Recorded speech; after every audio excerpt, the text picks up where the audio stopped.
Are you looking for a new technique to try when you score your next sourdough loaf? Well, hopefully this video is exactly what you need then. That's what happened to me recently. I really wanted to try something I just never tried before. And for those of you that follow me on Instagram, this is also when I tried using cuttle fishing for my black loaf, which, to be honest, never quite got finished because me and the family couldn't get over the weirdness of black bread. But anyway, I digress. Today I want to show you two techniques you might want to try: deep cuts and scissor cuts. This starts out like most of my scoring sessions, flouring with a 50-50 ratio of rice flour to all-purpose flour after 20 minutes in the freezer. The flour mixture adds a nice contrast, and the time in the freezer allows a couple of minutes to score it before it falls flat as a pancake. Now for this design, I mark it first with dental floss. These lines serve as temporary guides for us as we're progressing through the pattern. We can then start our deep cuts using, in this case, a metal bench scraper.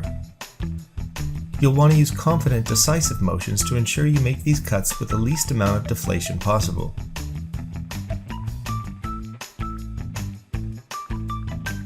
Proceed around the loaf, making these initial deep cuts using the guidelines as you go. But if you baked it at this point, the expansion of the dough would bring these cuts largely right back together. So what we have to do is take a bit of a wedge off each section to allow for this expansion once it hits the oven.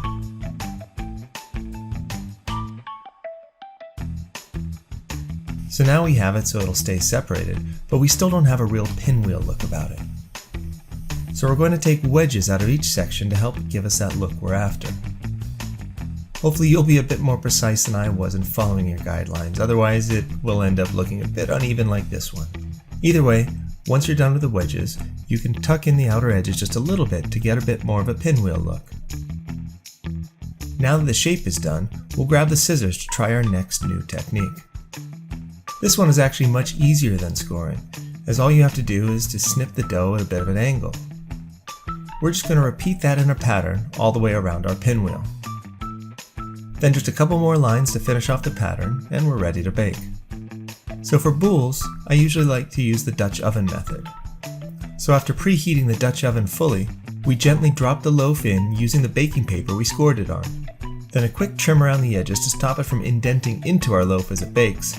Then it's time to go gloves on so we can pop it in the oven. While the Dutch oven itself traps in the steam escaping from the bread to create a great crust. Lately I've been tossing a few small ice chips below the baking paper to give it that little extra boost. Then top on and straight into the oven for 25 minutes. So while it's baking, please take a second to click like and subscribe to let me know if you want me to keep making these videos. And if you're really bored, come check me out on Instagram or Twitter as well.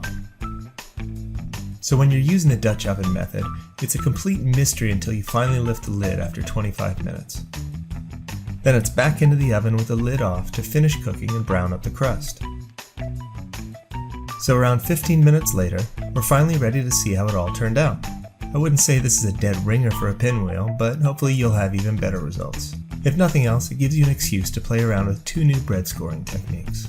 So there you have it. I do hope you enjoyed this video. I'm brand new to YouTube though, so if you'd like to see more, please do click like and subscribe and let me know. Thanks very much, and hopefully I'll see you again soon.